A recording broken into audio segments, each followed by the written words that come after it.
Well, it's been one of those days, and all you want to do is just get away to some place where you're completely alone. But, you guessed it, you're never alone. In this amazing world that we live in, you're never alone.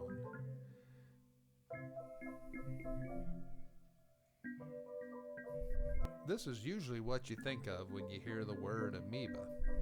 A blobby bunch of protoplasm pushing against a membrane, forming a finger-like projection that moves the creature in the direction that it wants to go. This finger-like projection is called a pseudopod, or a false foot. It's fitting that the Greek word for amoeba, Amoeba, means change. Although amoeba have similar traits like pseudopodia, a comparison of the genetic material of different amoebas shows that these organisms are not necessarily closely related to each other. Think of it as lumping all the birds, bats, butterflies, and moths together in a single group and just calling them flyers. It's more a definition of their movement than their DNA. The pseudopodia are responsible for movement, but can also surround their prey and trap it inside a mass of protoplasm. This is called phagocytosis. When trapped, a food vacuole is formed, and the amoeba absorbs its prey for nutrients.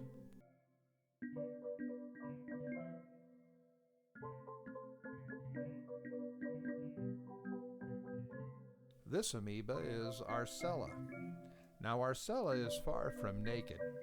It's part of a type of amoebas called testates that form a protective house, or test, around them for protection.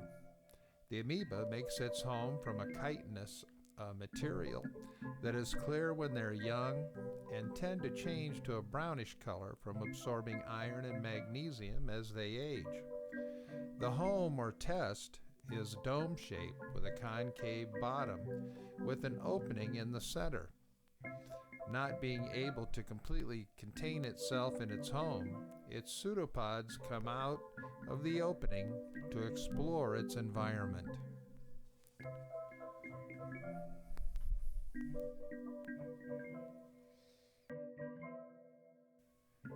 Another testate amoeba is called diflugia. Diflugias, like Arcella, live in their own little house.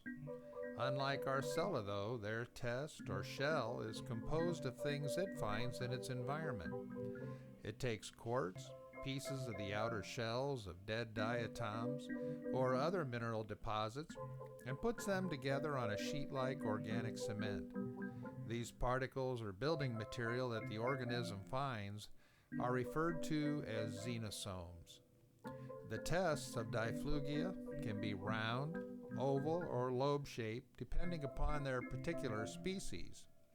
Some testates, like Centropixis, have spiked horn-like projections on the surface of their tests. This diflugia is shown under polarized light. The crystals that make up the test have the ability to break up light, making them glow various colors when polarized.